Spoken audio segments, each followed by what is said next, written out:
I keep thinking your name's Erin McNaughty because of your Instagram handle, but it's Erin McNaught. Erin McNaught, yeah. Erin McNaught. Yeah.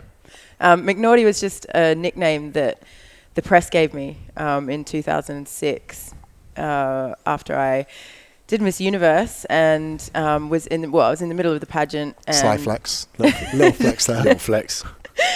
And these pictures emerged, some topless photos that I'd done in like, I don't know, when I first started modeling. Like all girls do it pretty much. Like, Do they? I don't know. Do they? Jamie, bring those up. yeah. I mean, like a lot of models kind of get coerced into doing it. Like, not coerced, that sounds bad. I love the pictures, I still do. But so these pictures have come up, and the pageant promoters were all up in arms, and they're like, "Oh my God, just go get kids out of the pageant." And Donald Trump, and you're gonna have to do the impression for me because I can't do it. So he's basically said like, "Oh no, like I think the pictures are fabulous. You remind me of my wife. She should be allowed to say it." So How old were you when he said this to you? That's pretty mad. Donald Trump said that to you. Yeah, it was 2006. So I was 24. Okay. And so when did you start modelling then? We've got a lot to unravel here. 19 or 20, I think. And then like properly when I was about 21, then I got scouted I got asked to go in Miss Australia. And I was like, no, not my thing. And then got convinced to do it. They're like, yo, you can win some prizes, whatever. I was like, all right, yeah, cool, whatever.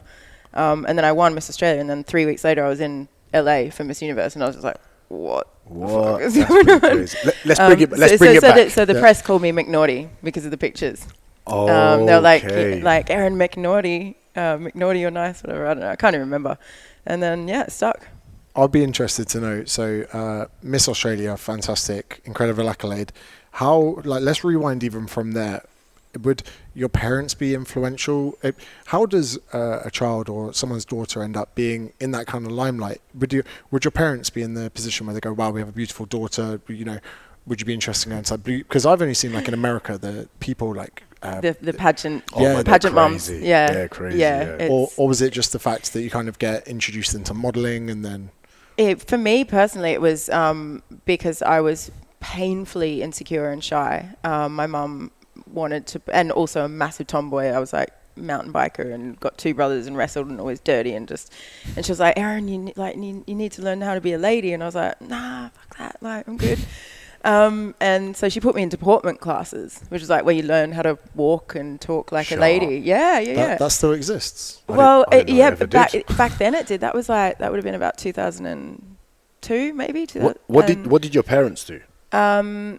Like work-wise. As in, were you like a city girl? Were you like a country girl? No. Like we grew up in like suburbia, like proper, like tree climbing. Like I'd disappear on a weekend with my friend when I was like 6 years old at 8 o'clock in the morning and not come back until 5 o'clock at night. Would be swinging off vines into the Brisbane River and like generally just like almost dying on a daily basis. Like, that's cool. Like she threw me. I jumped on her horse once, like bareback, and she just slapped it on the rump, and I just like sent me across the field, and I just went flying. Like, it's like it's pretty.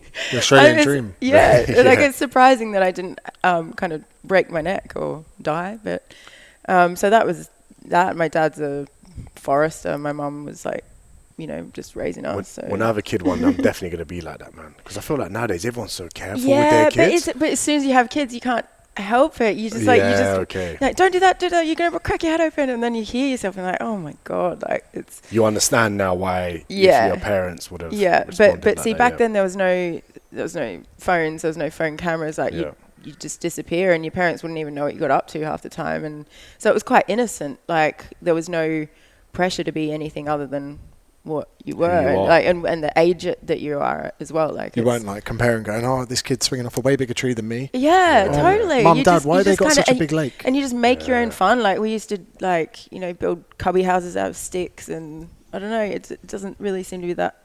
That's so true. Common anymore. Now we're just comparing ourselves every time. Like even if you don't want to, like you just accidentally you see something on socials and you wonder. Even if it's like, why didn't I get that many likes?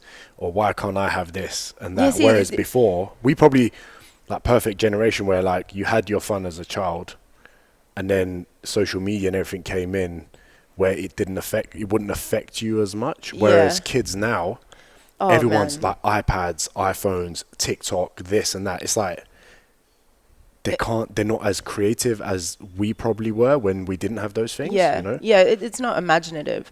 You can still be creative with social media and TikTok and all those things, but it's not using your imagination so much. Like when you're like I read something somewhere recently about kids nowadays are not ever bored, and it's really important developmentally to be bored so that you are able to use your creativity skills and your complex reasoning skills to find something to do. I think also from a creativity standpoint, I mean, one thing I was going to interject there was when I was at college, I loved my college, and it wasn't a great college because that's all my world was. Yeah. And I would watch films which would be in like the atmosphere of what went on in the world, but you wouldn't be comparing yourself to other 18, 19-year-olds. You wouldn't be going, oh, why is this guy on YouTube got a Lamborghini? And my mum's picking me up in a like a Prius or whatever it is, like Shitty Micro. Yeah, like yeah, or Nissan Micro, and even looking at your first car nowadays must be like, oh, mum, my first car was a Fiat Punto. Don't know if they even exist in Australia, but yeah. Nowadays you would look to something else, and it's interesting what you say about kind of creativity. I can't remember what his name was, but I should. He was in my book, but there was a famous inventor, and he would fall asleep on the sofa holding a spoon over a glass, and just as he fell asleep, he'd let go of the spoon, it'd wake him up, and that's where he came up with his most creative ideas. No way. So he'd put himself into positions where he would clear his mind to come up with things and ideas and whatever it was. But like you say, I'm concerned about a world where everyone's so pro meditation, but I think they're actually like pro stillness. And again, stillness comes with it's under a guise of meditation, but really sometimes I personally do it in the shower. I take a shower and I don't need it to have ideas where I'm not thinking about something. When I'm stood under warm water, I'll go, do you know what, I'm going to do a remake of this video I did 2 years ago that did really well, but better. And do it better. But our minds are so active, and it's concerning where we get our phones up, bing, bing, bing, bing, bing. Oh, TikTok, haven't been on there in a while. Oh, how about this? How did my reels do from the other day? Yeah. And I can imagine kids these days not having that outlet of being bored, of being like, oh, I'm going to go knock on for a neighbour or whatever. Yeah. Is that why you shower 6 times a day? This guy, oh my God, this guy showers like 6 times a day. It annoys me so much. We're going for a swim in the ocean. And he has a shower before. And I'm like, really? What is the point? Why? You're wasting water. It's 6 a.m. That is a waste of water. All right, environmentalist, don't you start. It's 6 a.m. and actually to save water, I brush my teeth in the shower. Yeah, but technically that's What? not saving. No, that's not saving water because Thank you. you're using more water than you would use to brush your teeth. Yeah, but Darren leaves the tap on when he leaves the room. When No, he brushes his teeth. now you're making things up. Now you're making things up. No, see, it's funny because Elliot's like you. He showers probably 3 times a day. For me, and I'm like, I'll get all my shit done, then shower at the end of the day because I'm just going to get sweaty and dirty again. It's Brisbane. Same. It's gross. I'm like, I'm going to get sweaty all the time. It's like, what's the Unless point? I'm like man? meeting someone, I'm like, they're going to smell me. Darren's always got bed hair, so you can't tell. So Trying to take the piss out of my hair. when I wake up, I have a routine. I wake up, I make my bed. No matter how hungover I am, I make my bed. I can't go to the bathroom. I thought you weren't drinking right now. Even if I'm hungover. Not at the moment. But so I make my bed no matter what state I'm in. Even Yeah. if I wake up and I've wet the bed, I still make it. No, I'm joking. I clean the sheets. When was the last time that happened? A few months. Really? Yeah, Only a few months? twice in my adult life. Oh. And the last time was in an ex-girlfriend's bed. She was a girlfriend at the time, for any of you that feel bad. And she got a new mattress out of it. An expensive one, so you're welcome. And then you still broke up. Yeah, it's her fault as well. Man. But when I wake up, I have that routine. So I'm like, make my bed, go to the bathroom, toothpaste on my toothbrush, get in the shower, go. So for someone, when they say to me, oh, let's just go to the sea, I'm like, you're pretty much asking me to leave my house without making my bed. There's a routine, I stick to it. It's a routine thing for you. Yeah. That's all it is. Yeah. It's a routine thing for you. And I do my bit for the environment. I don't drive a car. I've got no kids, so Yeah. Man. No plastic toys. no. Little oxygen gobblers, little kids. So moving on from there, where you're a bit of a tomboy. You're a child that's, breaking all kinds of health and safety rules by getting on a horse without a helmet on. We used to eat the horse food. Yeah, I used to eat dog biscuits. What? Dog biscuits, all right, mate. Well, because you mix like hay, bran, chaff, like oats and molasses. I'm like, that sounds delicious. Never eaten a dog biscuit. Hey. No, we found the key to fat loss, mate. Model diet. That's where it is there, right there. I mean, like we wouldn't eat the hay, obviously, because it's like big, long, stringy bits of grass. Yeah. But like everything else is like what you essentially Edible. eat in. It's like a cereal. So my mum used to kick off when I was at home. I was just sneaking into the pantry as a kid. The dog biscuits, the only thing I could reach. So my mum would like kill me. So last summer, I'm back at the summer before COVID, not last summer. I'm at home and I ate a dog biscuit in front of my mum at 29 years old to wind her up. She slapped me. She's like, "What are you doing, you pillock?" How big are we talking? Like not massive ones, just like just little like ones. little. Okay, yeah. And as I was chewing it, I was saying it's like a nostalgic taste. Yeah. And I was like, it reminds me of being 4 or 5 years old. And my mum didn't find it funny. My sister. Are they quite salty? Because I used to eat cat biscuits. I've never had a dog. I can't remember if it was salty. It just tasted like being a kid. Yeah, I'm just normal. I don't eat dog food or cat food. Oh, sweet. Oh God, you haven't lived. Not yet. You haven't lived. Can you tell me about the process of being, like, if I wanted to be a model today? Oh God, I mean, this is a bit of a can of worms because there's kind of two distinct sides to the modeling industry now, which is, the inclusive, diverse side, where there's people of all shapes and sizes and colors and ethnicities and all that sort of stuff. And that's great, but there's still and always probably will be the couture side, which is the ridiculously thin girls. Okay. And I, in my early years definitely felt that I had to be that size. Yeah. And, genetically I am naturally quite slim, but I'm also quite muscular. And, no matter how little I ate or whatever, I would never be thin enough for that industry. I learnt quite early on that I was more of a commercial model, which is, slightly... You weren't thin enough for that? No. Really? No, for the couture, no. Like, these girls are like 5'11",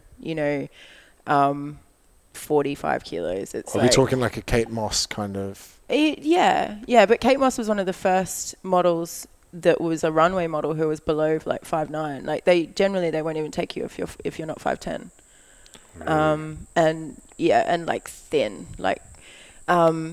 It's so that you're not looking at the body or the way the clothes are being distorted by the body. You're looking at the clothes just literally hanging off the body. So that's whether that is starting to change or not. I'm not really sure. I don't really keep up with it so much anymore. Okay. I like to focus more on the positives that are coming out of the diversity in the industry now, and there is still the pressure to be somewhat of a certain size, but that's not dictated by clients. Like, I don't lose out on jobs because I'm not skinny enough anymore, whereas that used to be the case. It's more the pressure that society is still putting on us, through Instagram and social media and stuff. You kind of like, oh, she's lost weight, and you have to just reset and go, no, that, like, again, the comparison, like, if we didn't have that comparison, I don't think it would be as much of an issue. Having said that, since having kids, I'm a lot more balanced with it all. I just want to have the energy to look after them. I want to be fit and healthy and, be a young grandma when they have their own kids and be able to run after them and all that sort of stuff. So it's more You about... look great after having kids. You must have bounced back like that. I did the work, though, when I was pregnant. Like, a lot of women are scared to work out during pregnancy, or they don't know how far they can push themselves, or they kind of just... and this is their own personal choice. They kind of go, nah, stuff it. I'm just going to sit on my bum and do nothing. Do you think they find it as an excuse to do that? Some women do, yeah, definitely. Yeah. Some women just use it as an excuse to not do anything. And I saw it as the complete opposite. I actually did a lot of research into HIIT training during pregnancy, because I was like, because I've always loved doing HIIT. I just love that I can do a short, sharp, fast workout in 15, 20 minutes and then buzzing for the day. It's good. Like, I just love agility and stuff. I love jumping and, I find it fun. We're going to convert you. Convert you from I am. I'm converted. I am. I'm converted already. But anyway, so I was like, shit, am I actually going to be, am I hurting my unborn baby by doing all this stuff? And the more research I did, the more, there wasn't a lot, because it's unethical to, get a woman to train to an intensity that they don't know what it's doing to the baby. But what they have found, and a lot of the studies were in rats initially, babies that were born to mothers who did high intensity training while pregnant were born with more developed neural pathways in the brain. So essentially the babies are being born smarter. They're protected from cardiovascular disease. They're protected from cancers up to the age of about 6. It provides some level of protection to the child until about age 6. Okay. Which is would you say nuts. would giving birth easier for you? Did you feel stronger? Because I remember one of my clients, I did a lot of strength training with her. When she gave birth, she was like, it was so smooth.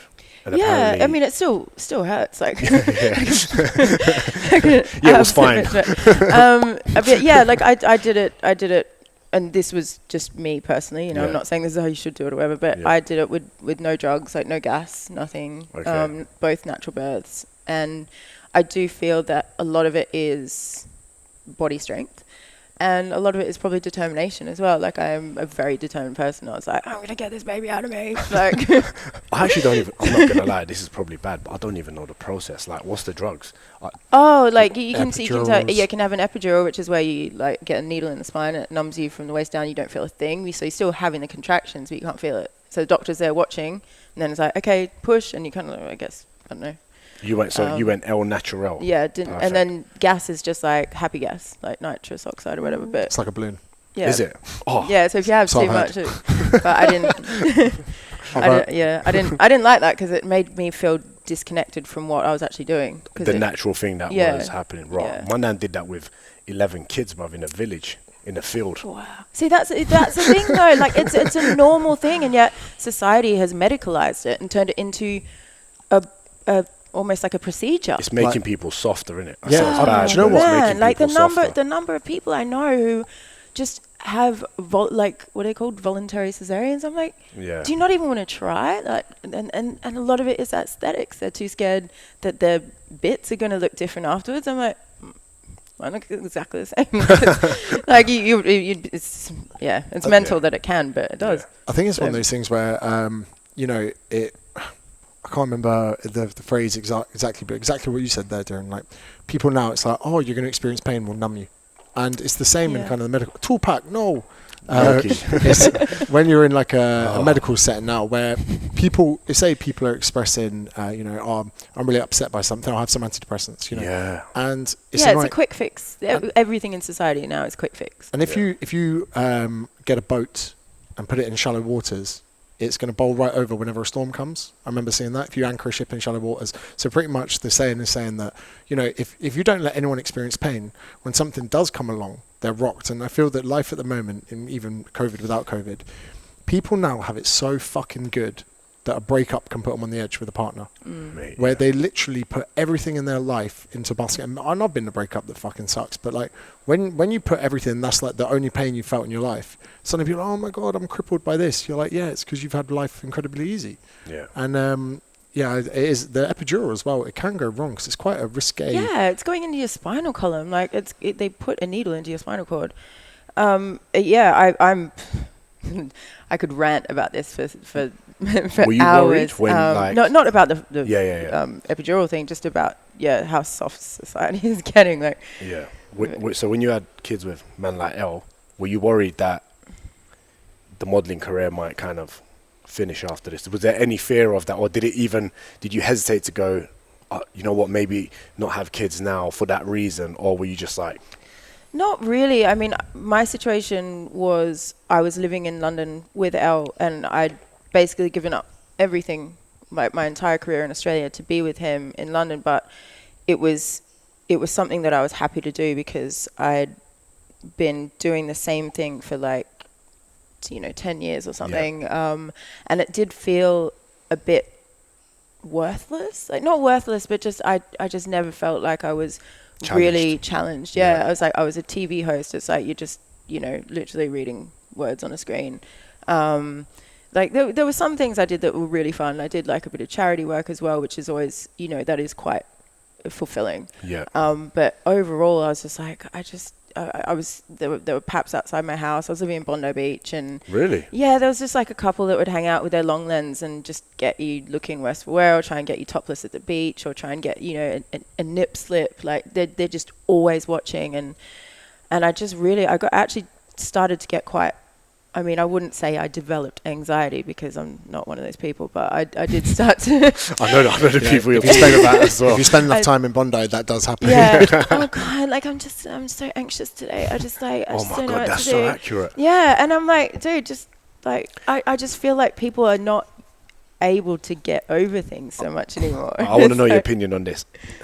I've seen in Australia, I've seen it in the UK as well, but I've seen it here more as well. My ex was a teacher, right? And every time something would happen with a kid, yeah, doctor said he's got anxiety. I'm like, What? why is there so many kids with anxiety? Do they even know what it is? Like, Why are so many kids going to the doctor? Like, this is what I'm saying. So in my head, I'm thinking, like, do you think by telling someone that, oh, you might be anxious, it makes them feel and start developing anxiety? well, or no, do you it gives them something to hold on to. Yeah. That makes them. It's a vicious cycle, because if you're told that you might have something, then you hold on to that because it gives you a reason, so therefore you feel validated. Yeah. But then also it continues to grow, Okay. and because you've had that seed planted. I mean, I believe that. Yeah. Anyway, I don't know. Once you're labelled with something, you then make it a part of your identity. You're like, I am an anxious person. Yeah, or like even a kid that, you know, if you call a kid a bad kid, like he's so bad or he's so naughty, like he's a naughty kid. He goes, okay, I'm the naughty kid. I'm going to be naughty then. It's true. You're actually told as a parent, I've read things that say don't ever label your kid because they'll feed off that. That's why people, when they say I'm sexy, then I act. Yeah. I was going to say, I don't think we're very good at what we do. We just keep saying we are. And it just naturally develops. So you're obviously a much better guest than having Elliot on. So thank you for that. So we've got the Miss Australia. How was that? To objectively be the hottest chick in Australia. That's pretty cool. Oh man, did you tweet about it? Were you like, soz about that? It just came out of nowhere. Honestly, I was honestly just in it to win some prizes. Like, I was like, because I was a poor uni student when I did it. I was like, yeah, cool, could get some cash or something. I don't know. And then it was cool. Like, it's still stroking the ego, you know. Like, I'm not going to pretend like I did it for no reason at all. No, like, it makes you a fucking legend. Yeah. and my second question is there a Mr. Australia? I don't know. Maybe. Because, from a standpoint of equality, we've got a lot of debates going on in the world, Right now, yeah. Pay gaps between genders. Where's my Mr. Australia? And if there isn't, I could be the only person that enters it.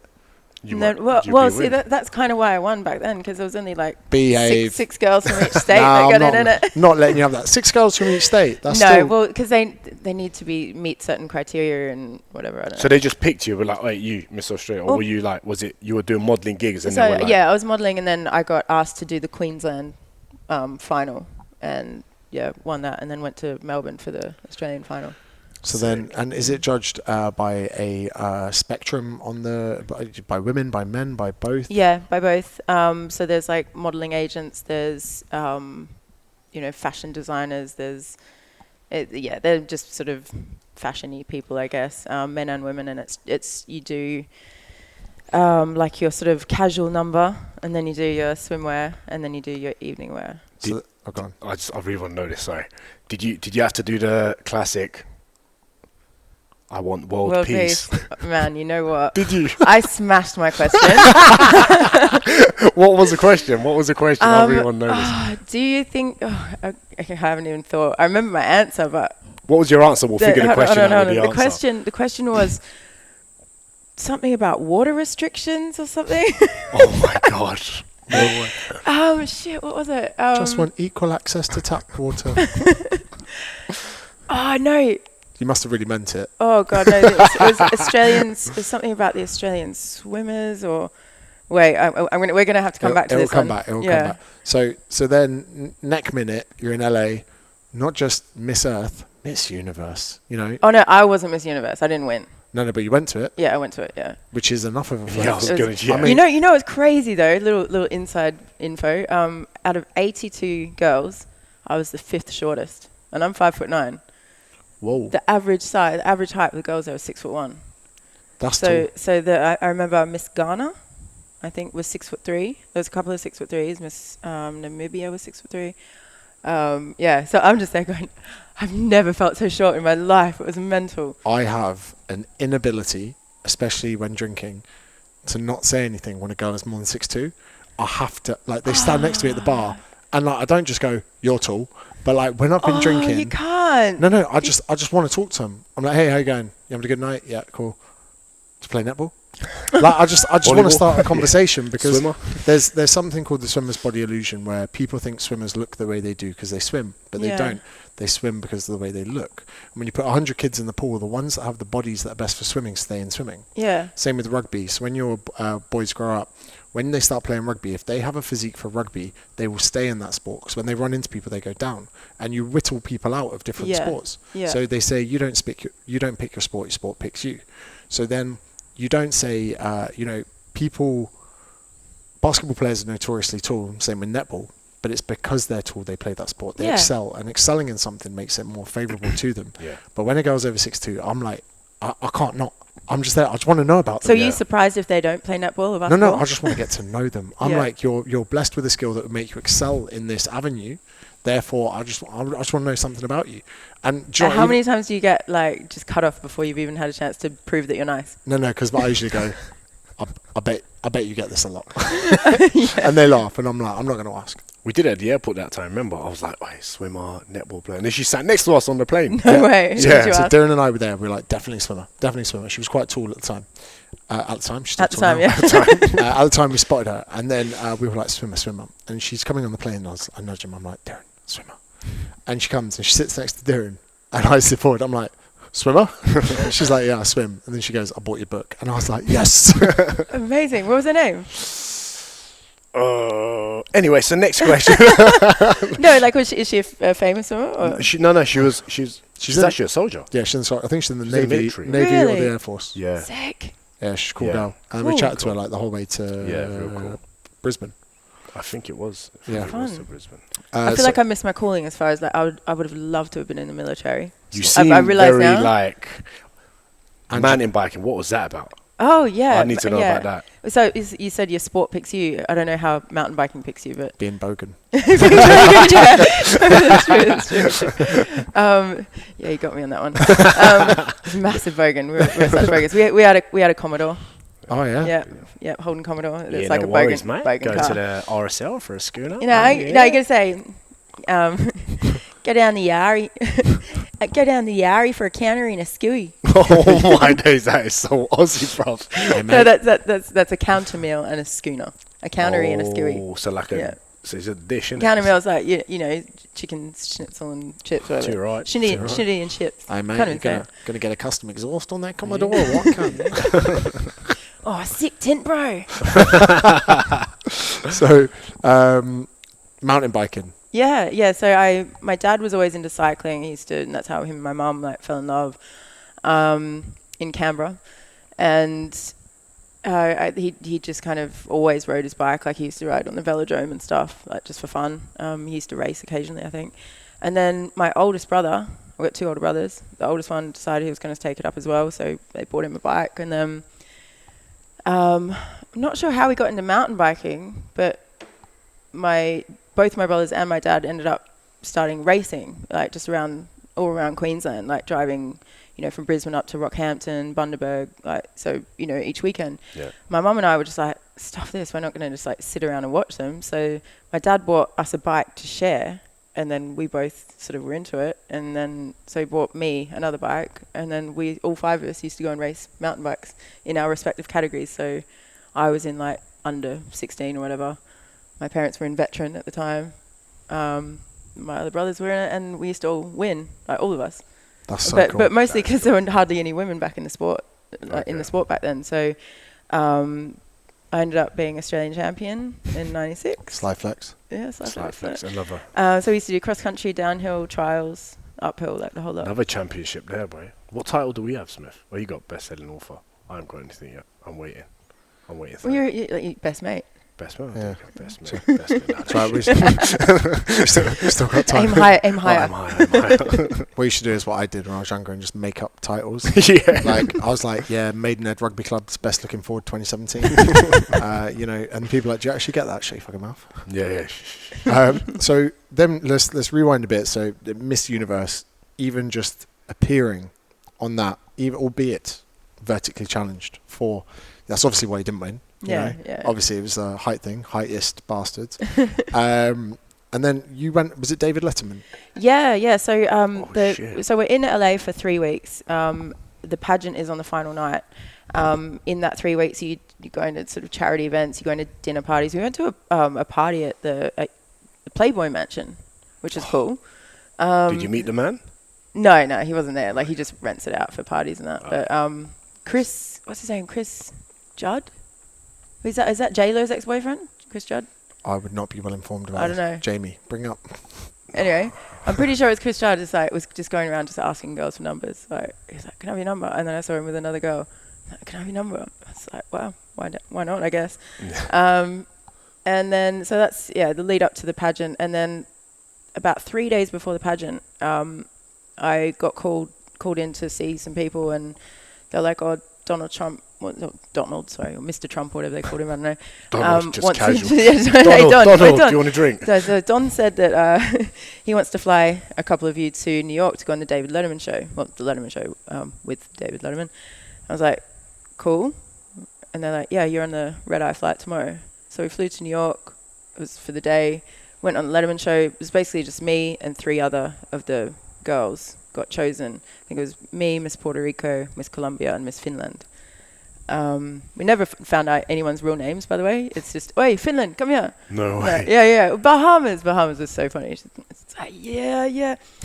Oh, she's crack up. Did they fly you like? Was he like, all right, get the girls on my jet? No. Or was it? No. We were like, just economy. Okay, yeah. American Airlines or something. Disgusting. Yeah. But Miss Puerto Rico was just like as we're coming into land, she's just jumped up and started like running down the hall, and they're like, please, miss, sit down. She's just like never been on a plane before. She didn't realize you had to be seated for. I mean, she'd been on the plane to LA, but like she didn't realize you had to be seated for landing. No way, and she's that's like, so "Whoa." funny. Like she didn't speak a word of English. She knew like hello and thank you, and she'd just like nod and smile at you. Oh, she ended up winning, which is hilarious. So we go on the Letterman show. Mr. Trump basically walked on with his arms around us, like paraded us, and then Letterman kissed each of our hands, and as he kissed my hand, he said, I hear you've... No, sorry, kissed my hand, and then we've all walked off, and then Mr. Trump had sat down, and he's like, I hear... Just call him Donald. Don sat down, and David Letterman's like, I hear there's some controversy with Miss Australia, with Erin McNaught. They're calling her McNaughty in the press.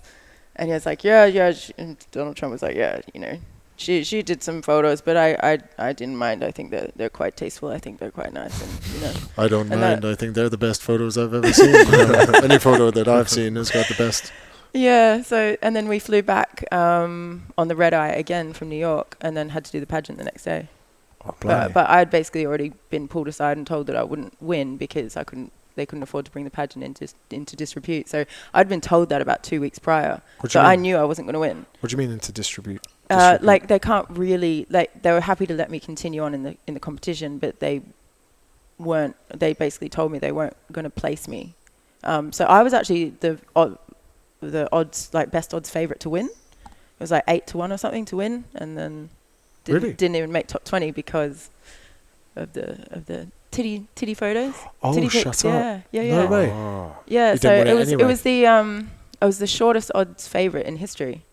8-1. They're normally about 10-1 because there's 80 girls or whatever. So I was like, yeah, I'll take that. It's not bad. Still, I almost won. Did that open like a lot of doors for you then? Yeah, absolutely. Were you getting offers left, right, centre for everything? Well, when I came back, I was sort of playing up on the notorious bit. Like, I was like, well, if I'm going to be notorious, I may as well like own it. And so that's when I did the McNaughty thing on Instagram and was sort of a bit cheeky about it. And I was living on the Gold Coast at the time, so decided to just pack up and move to Sydney because that's where all the work's at. And I got a job hosting a gaming show called Cyber Shack, which is where I got to do the real life version of all the games that were being released. So for Call of Duty, I jumped out of a plane, like skydived out of a plane and landed in enemy territory and had to like find my way back. Like, what? Yeah, it's like kind of but on a budget. Like it sounds really cool, but it's like really cheesy and but fun. Yeah, really fun. So for that show, I jumped out of a plane. I jumped off bungee jumped off the Macau Tower. Rode dirt bikes. I crashed a WWE wrestling match once, like in my own homemade wrestling outfit, and they were just like, where was that? In Sydney. There was WWE in Yeah, Sydney. yeah, that tours around, and so we did everything without getting approval first because we didn't have the budget for it. So It you was like just a did it? tiny little show. Yeah, it was on at like 11 p.m. on a Monday night or something, and so we did. They're like, okay, go, and I just like ran into the ring, and it was like, and then ran out again. No way, that is sick. That's amazing. That is Yeah. sick. What else did I do? I know you presented for MTV. Yeah. Then I got a job presenting for MTV, and I was with them for about 3 years, I think, Okay. to replace Ruby Rose, who was going off to LA to do her acting. Ruby Rose. She's in John Wick and Oh.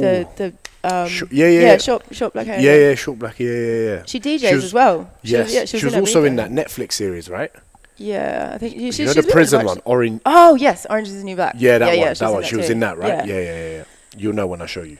Jamie, Bring up. Yeah. do you listen to Joe Rogan at all? No. He's got like one of his co-producers is called Jamie, and whenever they're talking about something, he He's gets there. it up. He's Like just up. the guy moves. He works in like magic, and then he's like, "Oh yeah, I remember that guy." Boom. Oh, there he is. Quick work, Jamie. So whenever I say that, I'm referring to that. Yeah, we haven't okay. quite got the budget for that yet. We haven't even got. Give studio. me- Yeah, Give I us mean, a you could year. just have a laptop in front of you and do it. I could do it here, but I'm scared about the recording. We know how I get around. Yeah. So everything's going so right for you in life. You're doing fantastic, and then you meet Elliot. Yeah, I know. Yep, thorn in my side.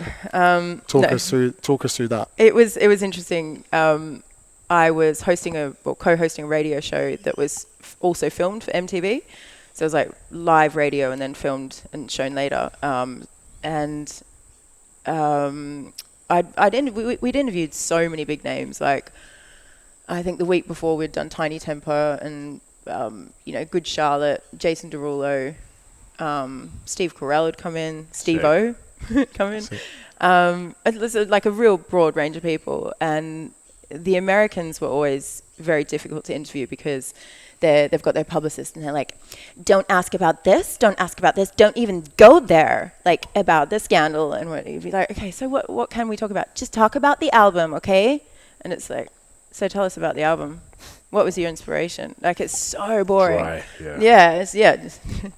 Remember that in London, that It's so dry, bro. So dry. The guy packing my groceries at Waitrose, I was like, "Oi, fam, that's dry out there today." You know what I'm saying? I was like, I don't even know what that means. So Elliot's walked in, and he didn't have a. He was with his manager. That's it. He didn't have an entourage, nothing. Yeah. And he sat down and sort of put his feet up, and he was like, "Hey," and I was like, "Hi." He's like, "So what are you talking about today?" And I was like, "I don't know, you tell me." And it was kind of this, and there was this weird chemistry from the moment he sort of sat down, and we're both like super awkward. Like I can't picture Elliot ever being awkward, but he actually was a bit like, and he was trying to be extra funny, and I was trying to be funny. I was like, You were flirting. yeah. But I was so like awkward. I was like, "Do you like Australia?" And he's like, "Yeah, I've been here 6 times." I was like, "Oh, oh, stupid question. That's something good." And then when he left, his manager was like, "Come on, get a photo together." And we were both like, "Oh, we got a photo." And it was just one of those things. And then I DM'd him on Twitter because this was before there was DMs on Instagram. Into the DMs. And I was like, "Oh, thanks for the interview. Hopefully see you at Parklife." It was a festival he was performing at a few days later. And he DM'd me back with his number and said, "Call me after my set." So for like 3 days, I was just like, I did not sleep for 3 days. I was just like on this weird, like, just like, no. And my producer for the show that he was on was an English girl called Steph, and she was like, "Oh my God, you're going to get married and have babies." And I was like, shut up, Steph. And then that happened, and I kind of just, was just infatuated, you know. I was smitten, and he was too, and so I flew over to spend some time with him, a couple of weeks, and then he stayed with me in Bondi for like 7 weeks, and then Cool. that was a time where, you know, someone's living with you who you barely know. Yeah. I was like, this could actually work, and so we sort of had the discussion on who would move, and I decided that I would, and so I moved like 6 months later, but not before. I did Dancing with the Stars just before I moved, and was like the first contestant eliminated because I just was like, just get me to London. I was like, just didn't. I just couldn't focus on anything. So I was just wrapped up on my jobs and then moved over. Just for anyone that didn't listen to the last episode or something, Elliot is example. Just so you guys know. My husband, yeah. Yeah. And so when you went to London, what was it like were you excited? Were you scared? Like going away from home? Because London is where did you move into London? Whereabouts? At the time, Fulham. Fulham. Okay. Yeah. So you moved somewhere nice in Fulham. Yeah. What was that like, living in London for you? Well, I'd been there a couple of times for like 2 or 3 weeks at a time. But it was just exciting. Like, I mean, I've traveled a lot for work as it is. Like, I've lived in Tokyo for like 4 months modeling over there. I lived in LA and was actually another story for you about New York. I'll come back to that. Sick. So I was used to traveling and used to sort of being away from my family and stuff. I mean, I'd been living in Sydney anyway, and all my family's in Brisbane, so that wasn't that much of an issue. I loved the difference in culture. I loved the music is amazing. It's just like, I felt like London was really my vibe. But then after a couple of years, you do start to get like, you know, your the way you've been raised sort of comes back, and I was like, I just need more outdoors and, you know, sea dips. Yeah, totally. And then once we had kids, we knew we'd always sort of spoken about it. We wanted to move back here for them to start school. Yeah. So we did. We moved back when my eldest was nearly 4. So we had a year before he started school to get used to Australia and that sort of thing. So Tell us about New York. Yeah. right. So I got flown to New York by a photographer who claimed he was doing a book, and he was a very, very famous photographer. I can't say who he is, but he'd shot like the biggest names, like album covers and stuff. And I landed in LA, got the connect to New York. So I was like, you know, shit, economy flight. I'd been traveling for like 30 hours or something. I arrived at like 10 p.m. and he let me in, and I was going to be sleeping in the studio because like he had a little sort of guest bedroom, whatever. And I've gotten in and I'm like sort of started unpacking, and he's just watching me, and he's like, tell me when you're ready to start shooting. I was like, dude, I've just been traveling for 30 hours. It's like 11 p.m. He's like, I only work between midnight and 4 a.m. I was like, oh, okay, that's a bit weird. So gone upstairs to his studio, and he's started telling me to like take my clothes off. And then he's like trying to give me champagne. He's like, strawberries in it. He's like, okay, now pour the champagne like between your breasts. I'm like, holy shit, this is fucking. I'm like 21, right? I was young. Was he older? Yeah. He would have been like 40 something. Okay. And I was like, this is and this is a big name? Yeah, okay. Yeah. But he wasn't trying to do anything. Like, it wasn't. And so I'm there like really torn, because as a model, you're expected to do things for art. And I wasn't sure, like, is this some sort of like gross, like perverted weird sexy shit. time, or is it genuinely for his book that's going to be all artistic? Because he does shoot a lot of like semi-naked women, you know, beautifully black and white, that sort of thing. But I was just uncomfortable. There was no one else there in the studio except for me and him. It's like no lights on hardly at all, and it was just like, I was like, my head was just spinning. Anyway, I stayed like another 2 days, and it was like the same. So he'd wake up and he'd have like 11, I'm not joking, 11 espresso shots lined up on a silver tray by his assistant, and he'd just go bang, bang, bang, bang, bang. This is like maybe 10 a.m. So he'd work from like midnight till 4 a.m., sleep like 4 till 10, wake up, have his espresso shots, work out, and then go back to bed in the afternoon. Like, it was just weird. And like for 2 days, I sort of watched him we shot some stuff, and it just got a bit weird. And then I was in the shower one morning, and I opened the medicine cabinet, and I found a stack of Polaroids of girls' bums in the shower that I was in, taken from the door. So like he'd been taking Polaroids through the gap in the door, like opening the door, taking pictures of girls in the shower. And then on the third morning, I've woken up and he's sitting on the end of my bed, just like watching me sleep. I was like, dude, this is I'm not comfortable with this. Oh my days. Yeah. So and bear in mind, I'm like chatting to my mum intermittently, and I'm like, this is a bit weird, and she's freaking out. She's like, oh my God, please just come home. So I've gone to him. I was meant to be there for 2 weeks. I've gone to him. I'm like, please, I just want to go home. And he was like, no, you can't. Like, we're not finished. And I was like, please, I'm not comfortable. I want to go home. And then he's like, starts talking about how he's going bi-coastal, which is like, you know, when you have a place in New York and in LA. He's like, I'm going bi-coastal. I'm going to LA. Come with me to LA. Then we'll see what happens. And in my head, I'm kind of going, well, LA's on the way home back to Brisbane. So I'm like, okay, agreed to it. So on the plane, it's me, him, and his assistant, this guy, I'll call him Jay. If you don't mind me asking, Yeah. is he straight, gay? No idea. Okay. No idea. I think straight. Okay. 'Cause of I've the actually Googled him recently, and I think he's just split up from like his third wife. So I don't know. Okay. Dodgy. I guess Dodgy he's is straight. the word. Dodgy is the Dodgy, word. yeah. Dodgy So is the so word. we get to LA, and he's staying at the Chateau Marmont, and he's like, and I'm like, oh, where's my room? And he's like, oh no, you can sleep on the sofa. I was like, fucking hell, what is going on? So his assistant had a room at this really, really shit motel called the Beverly Laurel, I think. And so I've basically gotten in contact with Jay, and I'm like, please, can you hide me at your hotel? And so I basically ran away from this guy, like got a taxi to this other hotel, stayed there for a night, and then like got another room for like $40 a night or whatever until I could. And then eventually he kept calling Jay. He's like, where is she? Where is she? Where is she? And he wouldn't tell him. And eventually he just like relented and he's like, okay, give her her ticket. And he finally gave me my ticket home.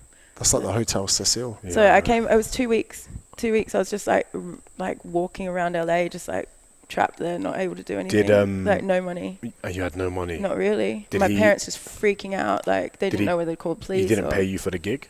No, it was an unpaid thing. It was because I was an Exposure. up and new, coming model. all of this Exactly. stuff. Do you know what? Yeah. I think a lot of people do take advantage of models and probably nowadays influencers who are skint. And a girl I met in LA, she'd just been to Coachella. I said to her, I was like, how was your weekend? She goes, it was awful.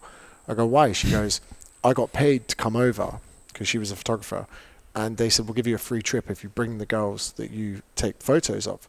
So we'll pay for everyone to come and they can come to Coachella with us. So she was like, all right, cool, sounds like a good gig. And when they got to the, first of all, when they got to Coachella, the girls went off from these guys that had paid for it. And when they came back, the guy said, if you leave again, we'll cancel your flights home.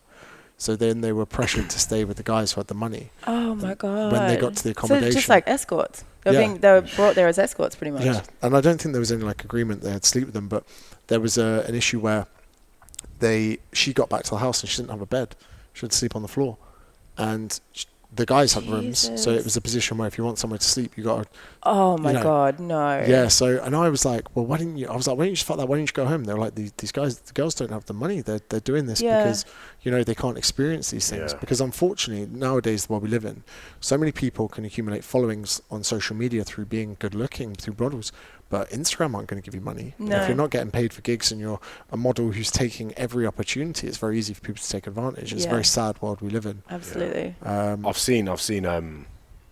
I know quite a big photographer from the UK as well, and I've met people through him, and I'm not gonna lie, that scene to me seems quite weird.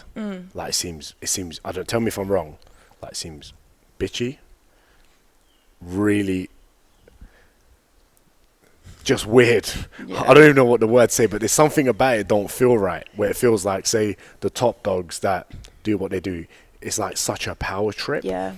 Even the way that I've seen big photographers talk to people, and I'm like, oh my days, I could not be in this industry. Yeah. Have you ever been, other than that, have you ever been treated a certain way on like set?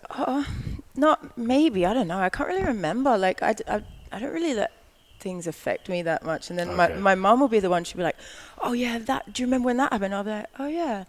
And it just, I don't know. It just hasn't. I just kind of let like things happen, and you can either choose to let them upset you, or you can just kind of move on. I don't know. Maybe I'm a bit weird in that respect.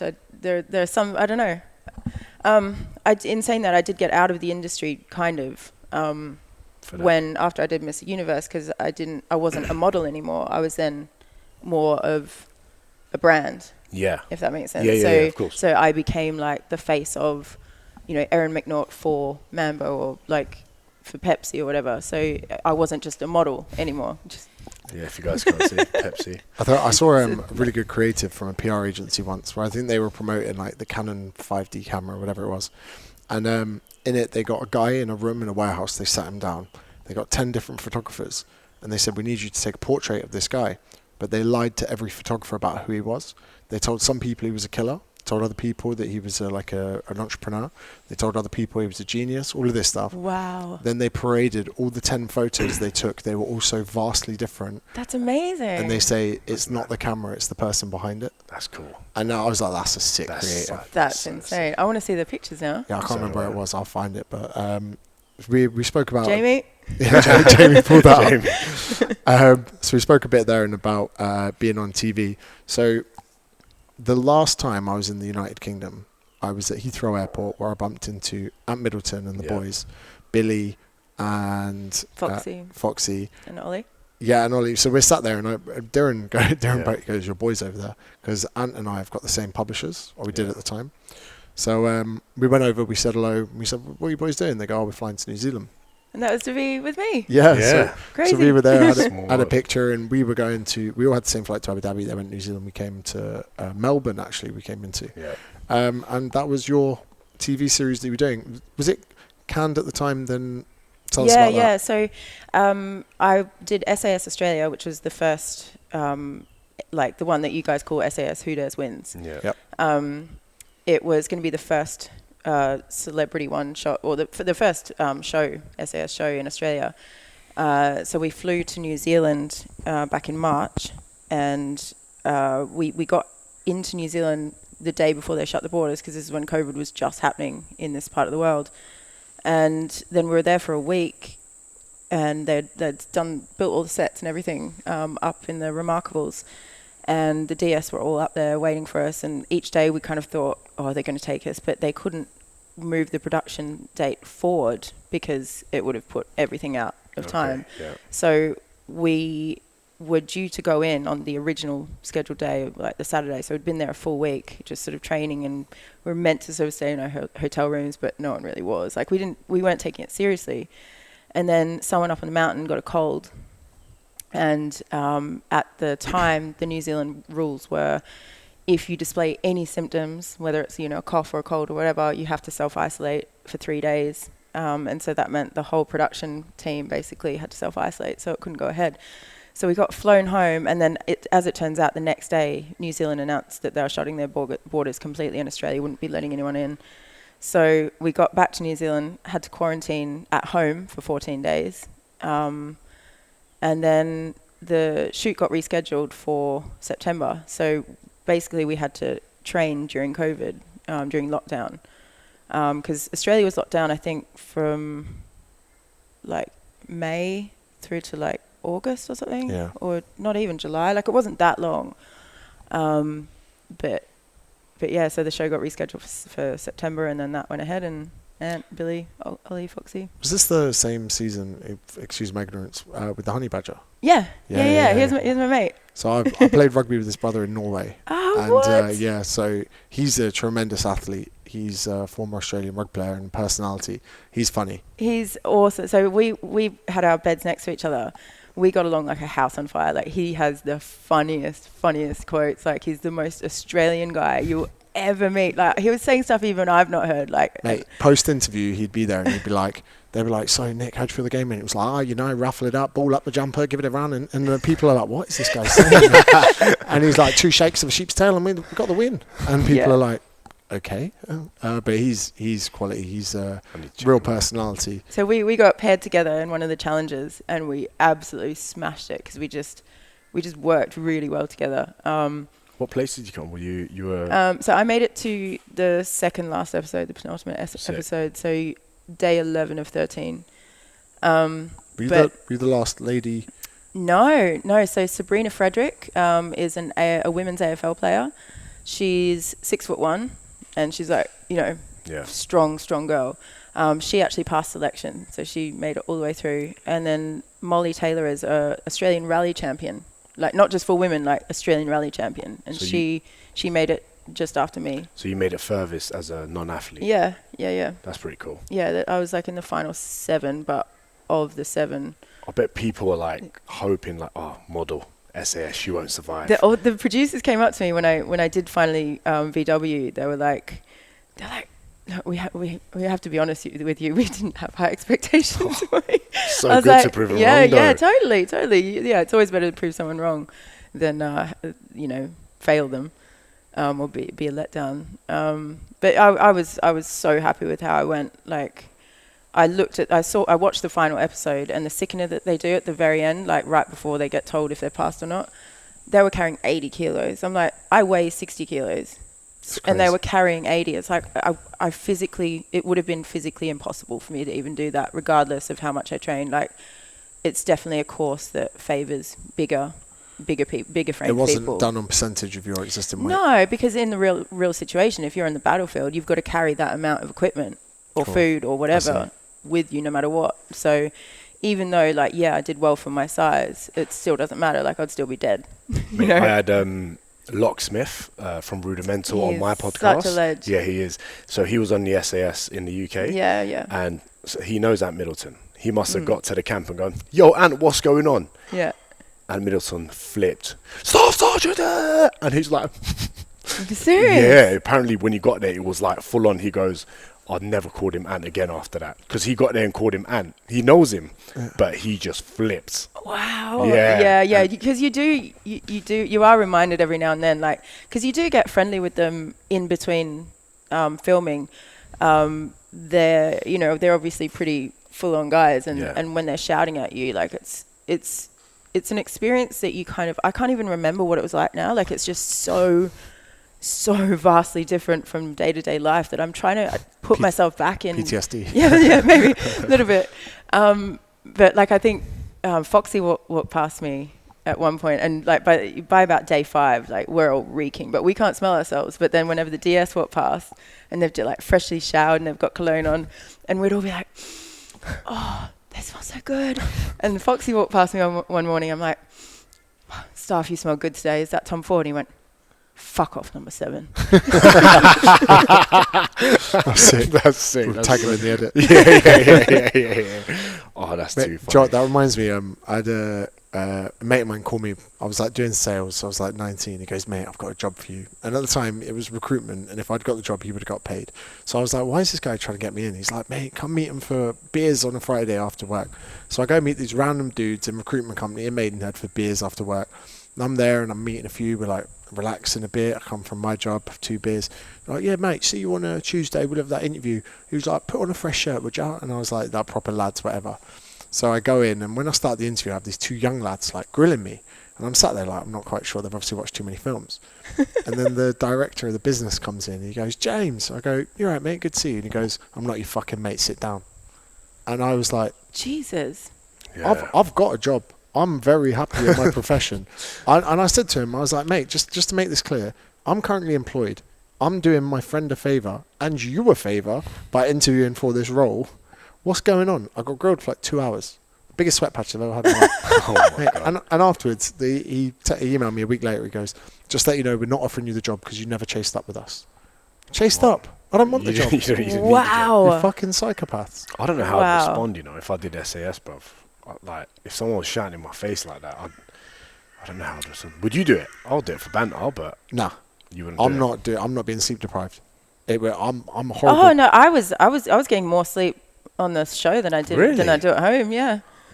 Why do I feel like they were nicer to the Aussies? No. But there were a couple of we were going to bed at like, I think they turned the lights out at 11, and then lights on at 6. I'm like, that's still an extra hour that I don't get with my kids. Oh, okay. It's like Brisbane, who dares wins. There were 2 nights where like they woke us up at 4 a.m. with the flash grenades and like the shooting into the accommodation. We had to do the ERV like up to the emergency rendezvous point. And there was another one I think where we went to bed and then they woke us up at 1 a.m. to do a beasting out in the square, and that was pretty hectic. How did the show do in Australia? Did it get popular? Smashed it. Was it like Channel 7 or something? Channel 7, yeah. Oh, so it was like prime time? Huge. Yeah, it was huge. Oh, sick. Wicked. So it was Monday, Tuesday nights at 7:30. Yeah. I'm pretty sure it did really, really well. Like when the show finished, they had maybe 200 calls from like celebs wanting to be on the next series. Like, it's massive. Did you say they were remarkable? So did you fly into Queenstown? Yeah, but the show ended up being filmed in Australia because of COVID. So we filmed in the Snowy Mountains. So they had to build a whole new set and everything. That's when they flew out again. Remember, we were checking how they were doing a quarantine. All the SAS guys. Yeah. So it was in the Snowy Mountains in the middle of winter. So it was like, and we still had all the gear that we'd been allocated for New Zealand in springtime. Oh, sorry. end of summer. So we were actually we were hypothermic or borderline hypothermic most of the time because we weren't given the right equipment. In the end, they started giving us the big woolen blankets. We were sleeping in our long johns with the shells over the top, long sleeve t-shirt with a Polytech zip up jacket with our big flak jacket over the top, beanie, gloves, inside a down sleeping bag, and then with 2 woolen blankets on top of us. It was that cold. In New Zealand, it was so cold. I slept my electric blanket on the whole night. My mum's like, "You got to turn that off, James." I'm like, "Shut your mouth." I reckon winter in Australia is worse than the UK. Because no one really has heating. Exactly. you just have to rug up. Wait, that toast is that toast? Is that toast? Well, no, but it smells good though. That's what I'm saying. So we've got some questions in from everyone. So someone's asked for some behind the scenes gossip on SAS Australia. Is there anything?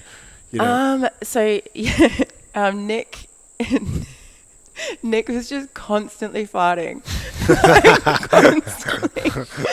And every now and then it'd be like a it'd be and he'd just go about his business, and we're all like, well, did anyone call him out on it? Yeah. I was the only one that found it funny. I don't know, maybe I'm just everyone else is just act like it didn't happen. I'm like, how can you just pretend you haven't heard that? What else? It's kind of a bit of respect for people that own their fart situation. They're like, what? No. John knows something funny. So in my old rugby club, we used to have a game where it was called mackerel, and if someone farted, they had to say mackerel out loud.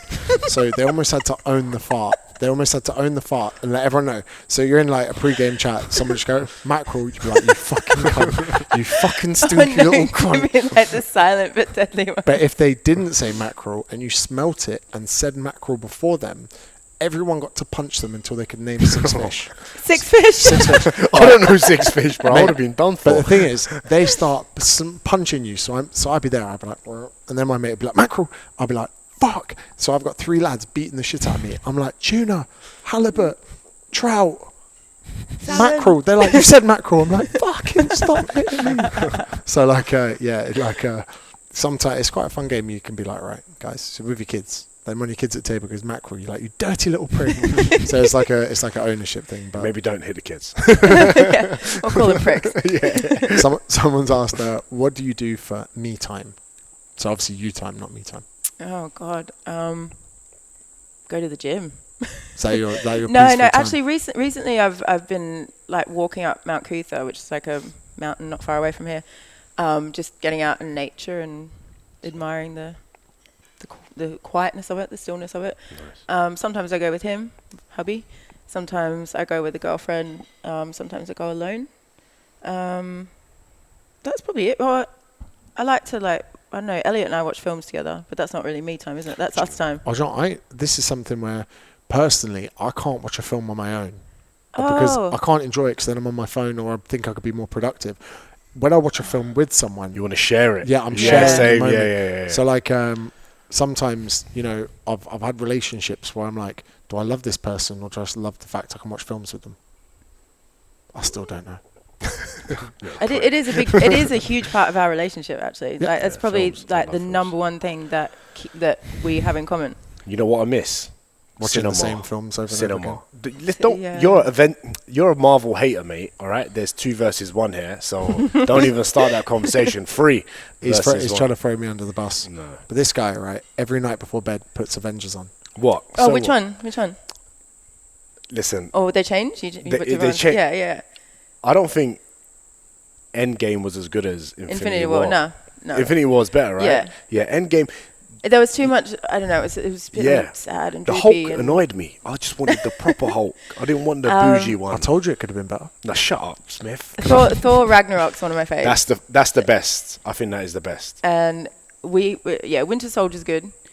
Infinity War, I think, is as an all-round overall film, I think it's the best. But Thor Ragnarok, I love the funny ones. So Ant-Man and... Yeah. I'm still waiting to watch the series on Disney Channel. I haven't watched them yet. Oh, WandaVision is amazing. Is it? Yeah, amazing.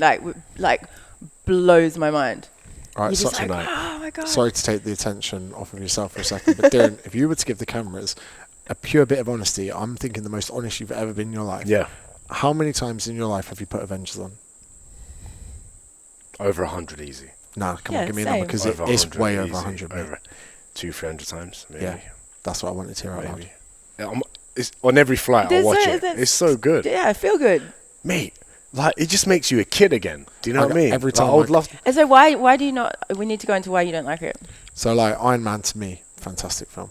Like, I loved Iron Man. Okay. That was one of my Yeah, favourite. that's one of my favourites too, the original Iron The Man. original, It was amazing. Then, when I watched Hulk, I didn't really enjoy it. Which one? Like, Hulk doesn't have one. No, the Hulk they did in the last 10 years. I know the actors changed. No, but Oh, that's Eric not... Banner. No, but that's not Marvel. It's not Marvel. Yeah. Is it not Marvel? It's not no, Marvel. That's what no, I'm no, saying, so, bro. so that's what put you off. No, but then I watched Thor, Okay. and I felt Thor, the first one was real slow. Like, It was a bit annoying. You got Chris Hemsworth looking a bit juicy. But they kind of they didn't really, they hadn't got their... It was still their- fresh. Yeah, they It was hadn't got their still moment, fresh. they hadn't figured out what they were doing yet. And then what one about Captain America? Yeah, that's good. Again, I That's really alright. enjoyed the beginning of it, and then just I couldn't get into the. But you're not the sort of... You don't really like those sort of movies. I've noticed. Anything where it comes to superpowers and stuff, it's not really you. Like- Is that because Hater. you Nah, like John Wick, right? It was. If there wasn't jiu-jitsu moves in John Wick, I would have thought it was rubbish. Bruv, thank you. Oh, my days. I like a classic Denzel film. Okay, Like yeah, Man on Fire. Yeah, bruv. Innit? The knife bit when he's chucking a knife. Okay, but you're telling me Yeah, this guy that is was going to go amazing. up against 400 guys and none of Yes, them can put a headshot. because it's John Wick. Because it's John Wick. He's the guy. just you gotta let that shit go. Like, I'd much rather watch, Equalizer. Inception, right? Oh, okay. Like, or even like Tenet. Have you seen Tenet? Yeah. Oh my God, that was I watched it on amazing. the I was flight. like, That was sick. I was just watching it going. It was like the first time like how much did your brain Yeah. hurt watching it? But you're just going, I think You know I who get the it. guy is, right? Mate, I thought you it know was whose like the son first that is? time I did ketamine. Do you know whose son that is? Who? The actor. What? It's in the film. Yeah. Do you know whose son it is? No. It's Denzel's son. Really? Yeah. I didn't know that. Yeah. it? Yeah. I'm pretty sure. I need to double check now. Jamie. The one in Jamie. Yeah. Jamie, pull that one up. Yeah, Tenet is, I had to watch that again the next day. Yeah, I don't know if I can put myself through it again, but yeah, no, it was sick. It was so good. All right, okay. Our son, like all of our son. My son. Yeah. All right, cool, yeah. All right, cool. Yeah, Alright, you, cool. you sound like the guy whose music I listen to. It's mad. Yeah, it's mad. Kickstart again, yeah. There was a good one here where it goes. It was a really nice compliment. Were you genetically conjured in a lab? Pure flames, man. That's like pure About flames, you? man. Not about you. About me? They're saying like, you're hot. I expect. A lot of the questions we're getting lovely. asked, we've already gone through. A lot of people about SAS. What's Elliot's worst habit? You don't have to answer that. If you want. Spitting. My Really? G. Not spitting bars. No, that's good. No. So he's got this thing. Like I think because being a performer, he's always like trying to make sure his throat's clear. So he's always like kind of like clearing his throat. And I'm like I've had like massive like things where I'm like you can't do that. Like because Could be a he London thing thinks as he's well. like at a festival and he can just like spit in the grass. I'm like no, you can't do that. I'm like think about your kids. Like I'm always telling him because he's one of those people. He's so kind of in his own world a lot of the time that he doesn't ever think about, or he didn't used to think about what effect he was having on the kids. I'm like, your kids are watching you all the time. Like you can't be doing that. So yeah, I'm always pulling. I'm like the handbrake. Yeah. Amazing. John David Washington. Yeah, it's his son. Oh yeah, of course. Yeah, it's That's his son. incredible. I did not know. Yeah, that. it's his son. Sick. That's why I watched it. Really? Because everyone's like, oh, it's Denzel's son. I was like, And it's yeah, I'll watch Christopher it. And it's Nolan. Christopher Nolan. Yeah. And it's Christopher And Nolan. I swear it's got some like Hans Zimmer almost. Yeah, of course. Christopher Nolan always gets man like Hans Zimmer, innit? Apparently Hans Zimmer's a Yeah. real nervous guy. Really? And he has only orange juice on his rider. That's what I found Wow. out. Yeah. That's interesting. See, before I met Elliot, I'm not sure if you're aware, Elliot actually studied film at uni. Like Yeah. that was Yeah, his he said, thing. And I've always loved watching movies, but like never really understood why. And meeting Elle, and then like obviously we've been together 10 years. Over the years, I've sort of learned like the different terminologies for like certain things, and I've started to actually understand like which directors do like what sort of things, like what their trademark almost is, and it's so fascinating. It's like anything. The more you know about it, the more fascinating it and becomes. you see why it ties in. Yeah, right. And it's amazing. It kind of like it's like all of a sudden because then you your see the brain same is just actors, expanded. you see the same actors and the same sort of Yeah. style. Yeah. I have the it's so same. cool. I love now going back and watching Old Guy Ritchie and Tarantino. Yeah, that's what we just watched every Tarantino film in the last few weeks. We've watched every Tarantino Is it film. intentional that he uses such shit fonts for the opening scenes? Yeah, Tarantino, for sure. I swear, and like, Well, no, because apparently a lot of his things are like, you know, homages to like early kung fu films and or like old like westerns, and so it looks old. It's like someone's got Comic Sans. What was the latest film he did? I watched this. What was the latest? Wait. Was it the one with No. Hollywood. Hollywood, Once Upon a Time in Hollywood. with all of them. Yeah. That was did you watch it? Yeah. It was good, awesome. but it was a bit. I was like kind of confused. The ending. I was like, what's going on? Have you seen Times. it? No, Yeah, what's it called? Confusing time. But mate, when Tarantino's like, "Yo, you want to be in my film?" They're gonna say yeah before they even see the payslip. Yeah. Mate, for sure. Like Nolan's getting some shit at the moment because he's not making films because cinemas aren't. I could be wrong. Right.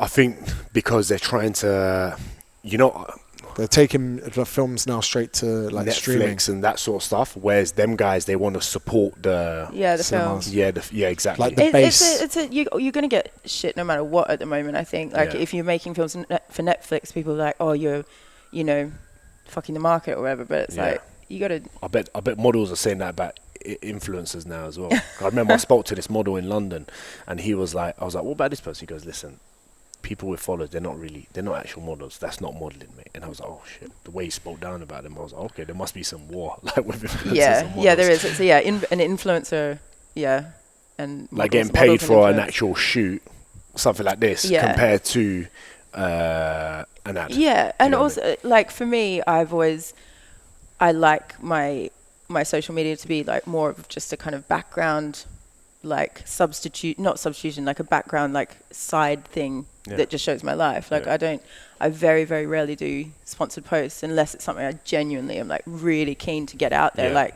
I'm like, fuck, this actually changed my life, or this has been amazing for me, or really helpful. Like I don't just sort of jump on board the like, oh, look at my protein powder type thing. Like, I don't know.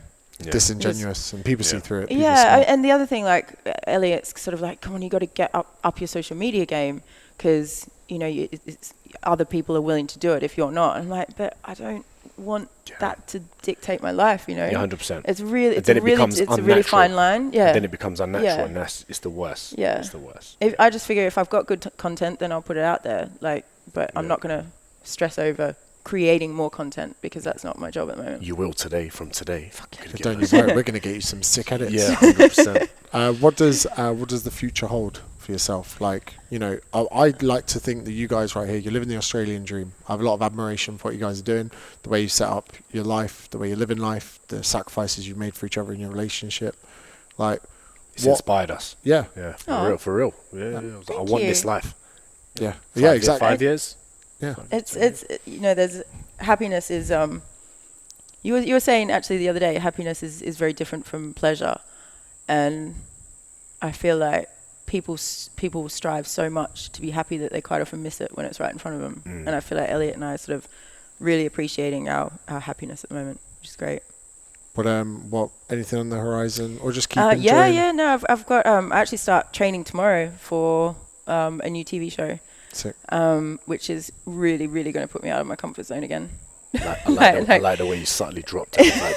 That was you've been media trained. Get people very excited well, because they're going to have to follow you to find out now. Yeah. 100%. Yeah. It's not being announced for another couple of weeks yet, so I can't say any more than that. But it's it's going to be just as hard as SAS, but just as different. Jeez. Yeah. Well, we wish you very much the best of luck with that. I'm sure we're going to be touching base with the both of you in the next few months. For sure. And it's confusing times, we might all be in London at the same time. Who knows? That'd be fun. Thank you very much for coming on, Darren. Thank you very much for Thank you guys. Thanks for having me. Boom.